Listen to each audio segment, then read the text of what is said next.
Em nosso estudo de hoje, a lição 24 do livro Estude Viva tem por título Deus e Caridade. Por longos e tortuosos caminhos, temos procurado a integração com Deus. Existências múltiplas atravessamos, forças enormes despendemos. Julgávamos estivesse nele a egolatria dos tiranos coroados, inventamos processos de adoração com que negrejeássemos a simpatia, supunhamos homenagear-lhe a grandeza com o fausto de ritos exteriores, erigimos palácios em que lhe ofertássemos o ouro e a púrpura em favor do louvor. Acreditávamos que o Supremo Senhor quisesse dominar as criaturas pelo freio da violência e não hesitávamos em criar sistemas religiosos de opressão, com que se dobrasse a cerviz de quantos não pensassem pela nossa cabeça. Admitíamos fosse ele ávido de honrarias e não vacilávamos consagrar-lhe sacrifícios sanguinolentos à frente de símbolos com que lhe mentalizávamos a presença. Compadecendo-se da nossa ignorância, a divina providência deliberou enviar alguém que nos instruísse nos caminhos da elevação, e Jesus, o sublime governador do planeta terrestre, veio em pessoa explicar-nos que Deus não nos pede nem adulações e nem pompas, nem vítimas e nem holocausto, e sim um coração inflamado de fraternidade a serviço do bem, para que a terra se abra, enfim, à glória e à felicidade do seu reino. Por esse motivo, o mestre, embora respeitasse as convicções dos seus contemporâneos, esmerou-se em ensinar-nos a união com Deus, acima de tudo, através do socorro aos necessitados, da esperança aos tristes, do amparo aos enfermos e do alívio aos sofredores de todas as procedências.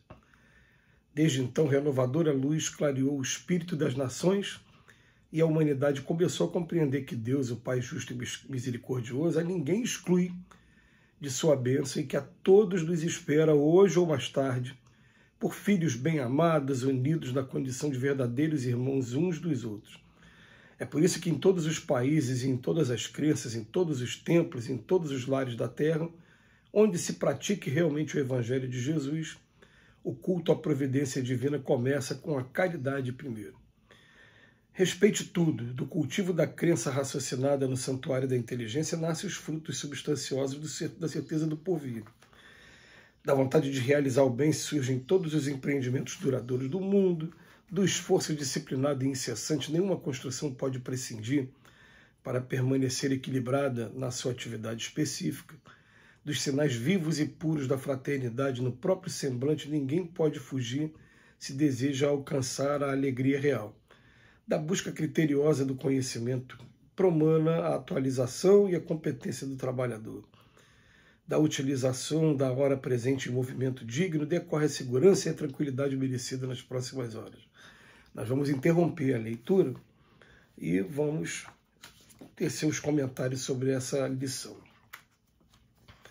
A gente não vai aqui procurar lembrar os meios que o homem buscou, da mesma maneira que o Emmanuel fez aqui muito rapidamente, mas os meios que o homem buscou com a intenção de agradar a Deus. A gente só vai acrescentar que nessa história teve sacrifícios humanos, teve sacrifícios de animais, o que levou Jesus, quando estava na última ceia, no último momento em que se reuniu com os discípulos, ele vira para os discípulos e fala assim: olha, a vocês eu quero pedir uma coisa.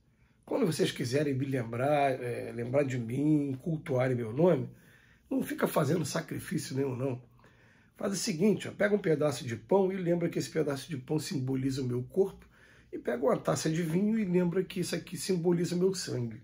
Isso está lá na narrativa dos evangelhos, e isso foi tomado até pelas igrejas, a Igreja Apostólica Romana, a Católica Apostólica Romana, e depois, mais tarde, pelas igrejas protestantes também, como, num primeiro momento, eu vou usar a palavra, uma Eucaristia, né? É o nome que eles davam. E também deixou uma oração pronta. Então, olha só, a oração mais completa, por isso que no capítulo 28 do Evangelho segundo o Espiritismo, a primeira coisa que os Espíritos fazem, começa pelo Pai Nosso, analisa o Pai Nosso, analisa cada frase do Pai Nosso.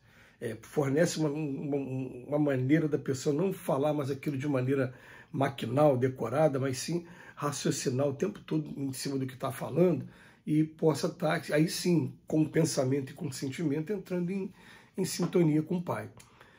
E a partir disso, vem lá no Evangelho também.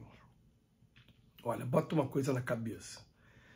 Eu estive preso e você veio me visitar. Eu estive doente e você veio me visitar no hospital. Aí os discípulos viram, Jesus, eu nunca te vi nem preso nem doente. Não existe nos evangelhos nenhum relato de uma gripe. Jesus estava adoecido, não existe. Né? E ele fala os discípulos falam para o Cristo, falam, mas a gente nunca viu ele falar, cada vez que vocês fizerem a qualquer um dos mais pequeninos, que ele diz que ele não veio para os que estão sãos, ele veio para os que estão doentes. Então, quando fez para um deles, é a mim que você está fazendo. Então, a partir dali, começou uma nova fase na história da humanidade.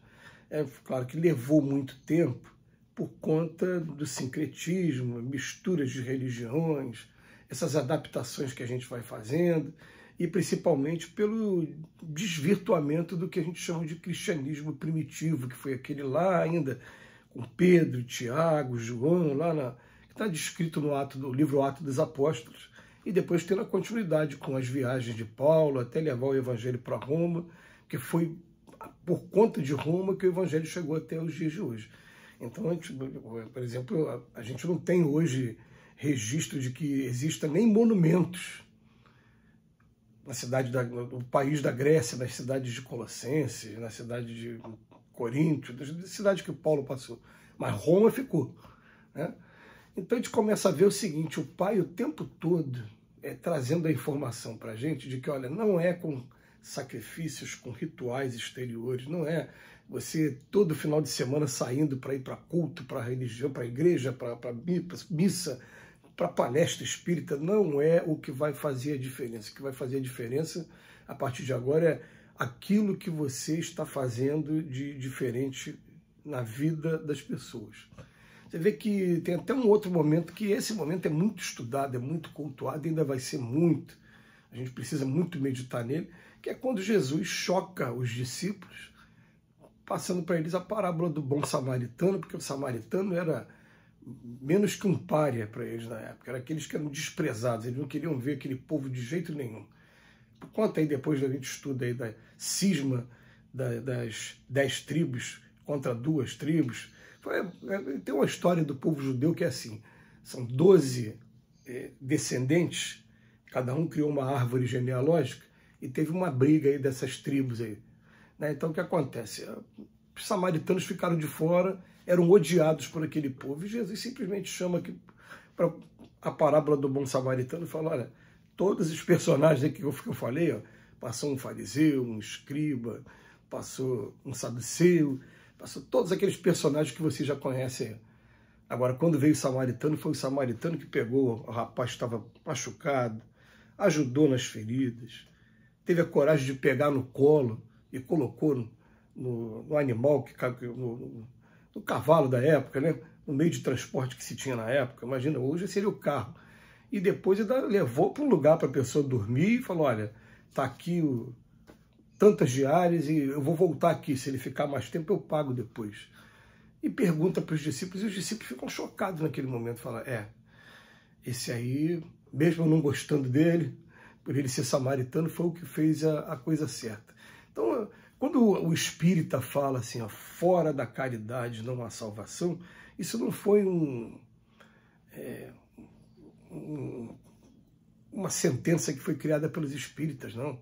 Isso já está no Evangelho há muito tempo, isso já está sendo trazido pelo Cristo há muito tempo, e é o que vai fazer a diferença, porque é o que tem trazido paz entre os povos, é o que tem trazido mais solidariedade, e é claro, a gente ainda lamenta, mas é uma coisa que vai acabar, né?